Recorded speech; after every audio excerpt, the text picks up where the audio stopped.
Durante la fiesta de los tabernáculos, Jesús se encontró con una situación desafiante. Los fariseos y los líderes religiosos trajeron a una mujer sorprendida en adulterio y la presentaron ante él en medio de la multitud. Le preguntaron a Jesús si debía ser apedreada según la ley de Moisés. La trampa era evidente. Si Jesús decía sí, desafiaba la ley romana que no permitía a los judíos ejecutar a alguien. Si decía no, iba en contra de las leyes de Moisés. En lugar de responder directamente, Jesús se inclinó y escribió en el suelo, como si no hubiera escuchado. Juan 8:45. La pregunta planteada en este verso estaba alineada con la ley de Moisés. Sin embargo, enfrentarse a esa pregunta se convertía en un dilema para Jesús. Decir sí podría interpretarse como desafiar la ley romana que prohibía a los judíos ejecutar a alguien, mientras que decir no parecería ir en contra de las leyes de Moisés, facilitando así acusaciones contra Jesús. Una trampa evidente. Ahora, imagina estar en el lugar de Jesús, enfrentándote a una pregunta que no admite una respuesta clara. ¿Cuál crees que habría sido la mejor manera de abordar la situación? Los fariseos intentaban tentarlo para acusarlo, pero Jesús se inclinó y escribió en el suelo como si no los hubiera escuchado. Juan 8:6.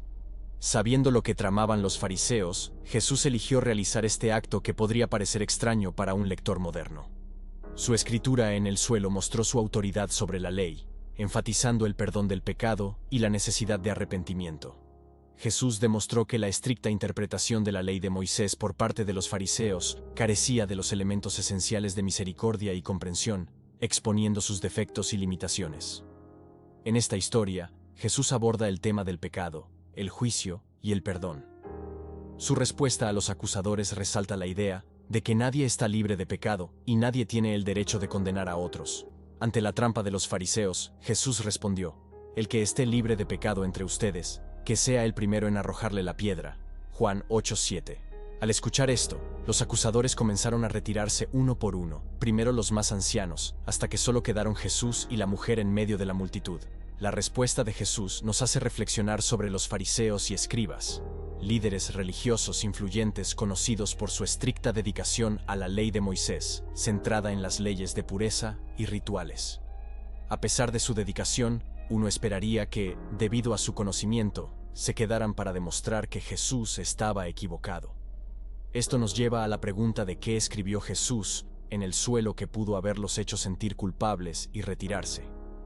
Jesús luego se levantó y le preguntó a la mujer: «Mujer, ¿dónde están? ¿Nadie te condena?»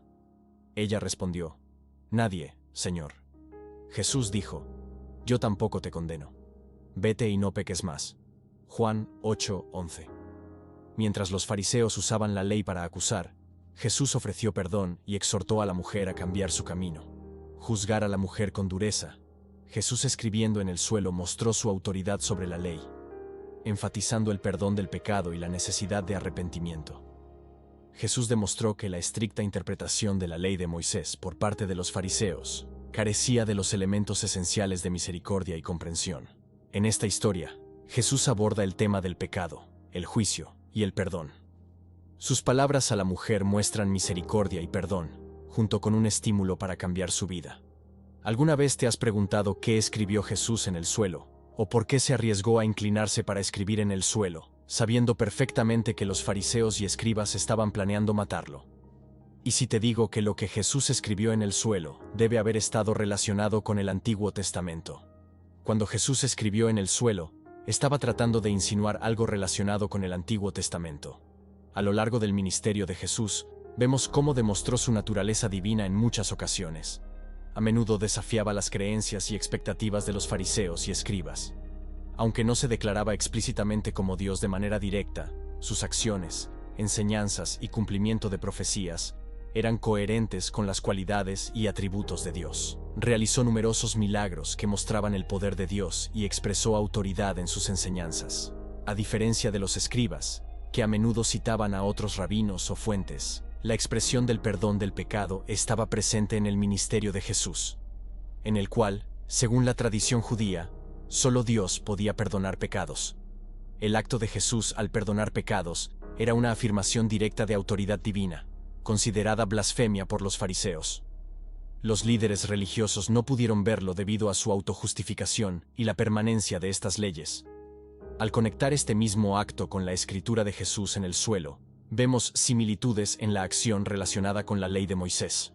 Debido a la impaciencia de los israelitas por Moisés, adoraron al becerro de oro, lo que llevó a la ira de Moisés y a la rotura de la piedra que contenía la ley de Dios escrita con el dedo de Dios. Moisés luego oró a Dios en nombre del pueblo, y Dios aceptó renovar la alianza con un segundo conjunto de 10 mandamientos.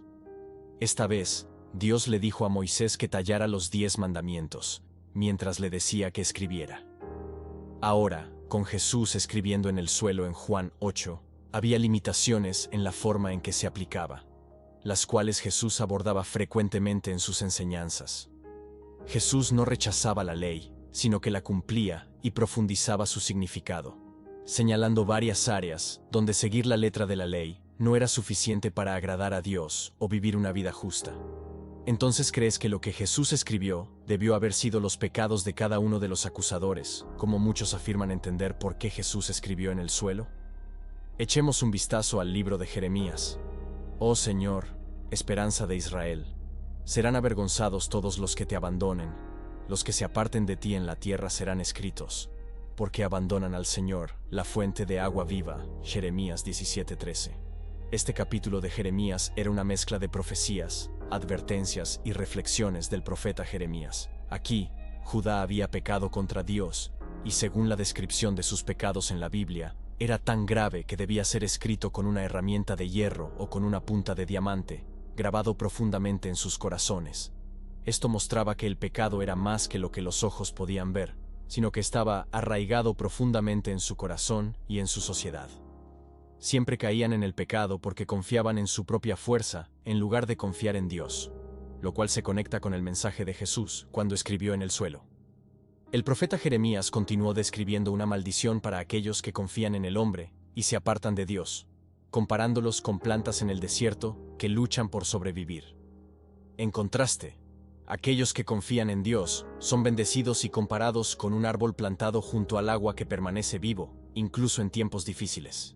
El aspecto más importante de este capítulo fue cuando Jeremías reflexionó sobre la naturaleza del corazón humano, describiéndolo como fraudulento y desesperadamente perverso. Lo más importante es que enfatizó que Dios, quien conoce el corazón, es el supremo de las acciones e intenciones humanas. Jesús conocía los corazones de los acusadores, los fariseos y escribas. Cuando Jesús señaló esto después de escribir en el suelo, les dijo: el que esté libre de pecado entre ustedes, que sea el primero en arrojarle una piedra. En ese momento, no pudieron defender sus creencias. ¿Significa esto que lo que Jesús escribió en el suelo fue el pensamiento de sus corazones? ¿O podría haber sido sus nombres? Nos acercamos a la mejor parte del libro de Jeremías, conectada con la razón por la cual Jesús escribió en el suelo. Según Jeremías 17:13, Dios es reconocido como la fuente última de esperanza y estabilidad para Israel, para su pueblo. Lo que implica que la verdadera seguridad y esperanza solo se encuentran en Dios. Pero el verso advierte que aquellos que abandonan a Dios enfrentarán consecuencias. Quienes abandonan o se apartan de Dios enfrentarán vergüenza. No solo se sentirán avergonzados, sino que experimentarán una sensación más profunda de pérdida y fracaso, porque dan la espalda a la verdadera fuente de vida y bienestar. Esto fue lo que experimentaron los escribas y fariseos después de que Jesús les pidiera que arrojaran la primera piedra si no tenían pecado. La parte más importante de este verso fue la frase que decía que sus nombres serán escritos en el polvo, lo cual es simbólico de aquellos cuyos nombres serán escritos en el polvo: las personas que rechazan a Dios. Esto significa que Jesús escribió los nombres de los acusadores en el suelo porque lo habían rechazado como el Mesías. En tiempos antiguos, escribir algo en el polvo o la arena significaba que no era permanente y podía borrarse o desaparecer fácilmente, a diferencia de escribir en un lugar más permanente como un libro o tablas de piedra. La implicación aquí es que aquellos que rechazan a Dios no perdurarán ni asegurarán el futuro. Por último, Jeremías se refirió a Dios como la fuente de agua viva, una metáfora que sugiere que Dios es la fuente de la vida, al igual que el agua es esencial para la vida física. Dios es una parte esencial de nuestra vida espiritual y bienestar total. Explicando, lo que Jesús instruía cuando fue al templo a enseñar, antes de que le trajeran a la mujer sorprendida en adulterio. Y esta enseñanza, justo antes del final de la fiesta, o el cuerpo de un hombre, esté bien en el día de reposo. Juan 7:23. Hay muchas discusiones sobre qué exactamente escribió Jesús en el suelo, incluida la idea de que debió haber estado escribiendo la lista de pecados cometidos por cada uno de los líderes judíos presentes en la escena. Otra opinión apunta a la idea de que, dado que la mujer fue sorprendida en adulterio, debió haber estado desnuda, dando razón por la cual Jesús se agachó para evitar ver a la mujer desnuda. Sin embargo, estas afirmaciones no abarcan de Jesús dividieron a la multitud y muchos se fueron por caminos separados. La pregunta es qué tiene que ver este verso con Jesús escribiendo en el suelo. La acusación contra la mujer adúltera fue una continuación de la disputa entre Jesús y los líderes religiosos sobre obedecer la ley de Moisés. En esta ocasión, decidieron ponerlo a prueba para ver cuál sería su respuesta. Para Jesús, esta fue otra excelente manera de mostrar su hipocresía y limitaciones al intentar cumplir la ley de Moisés. Pero la fiesta de los tabernáculos se llevó a cabo en Jerusalén. Y fue aquí en el templo donde Jesús escribió en el suelo. Los judíos habían estado buscando formas de matar a Jesús porque no creían que fuera el Hijo de Dios. Por esta razón, Jesús tuvo que moverse de un lugar a otro en Galilea hasta que llegó discretamente a Jerusalén para la fiesta de los tabernáculos. Entre todas las ceremonias realizadas durante la fiesta, estaba la ceremonia del agua que se llevaba a cabo. Jesús, como maestro, se comunicaba de ciertas maneras en sus enseñanzas. Escribir en el suelo no fue una sorpresa, ya que era una forma de transmitir un mensaje a la gente de una manera con la que podrían relacionarse, especialmente para los líderes religiosos. Comprender estos métodos proporcionaría más contexto para las acciones de Jesús en la historia de la mujer adúltera. Los rabinos instruían haciendo referencia a las escrituras hebreas, el Antiguo Testamento, e interpretándola que se aplicara a la vida. Comparándolo con la acción de Jesús al escribir en el suelo, podemos entender que era una forma de enseñar a los fariseos, basándose en la ley de Moisés que afirmaban seguir. Otro aspecto de la escritura de Jesús en el suelo fue su silencio inmediato cuando los líderes religiosos le preguntaron su opinión sobre si la mujer adúltera debía ser apedreada. El silencio era otro método de enseñanza, seguido por una acción simbólica para enfatizar un punto diferente de lo que los oyentes estaban acostumbrados. La faceta más única de esto fue cuando Jesús escribió en el suelo, una manera de conectar o hacer alusión al Antiguo Testamento, las leyes de Moisés y las palabras de Jeremías. Como se destacó anteriormente, esto se llama remes, que significa pista o indicio en hebreo, conocido por ser utilizado como una forma de interpretar textos religiosos. En la actualidad, esta historia nos enseña lecciones importantes sobre la autojustificación, la pasión y la verdad de la mujer, ignorando convenientemente que el hombre involucrado en el adulterio no es llevado ante la justicia. Esta justicia selectiva destaca su hipocresía y nos recuerda que la verdadera justicia no se trata solo de castigar el mal, sino también de equidad e integridad en nuestras vidas.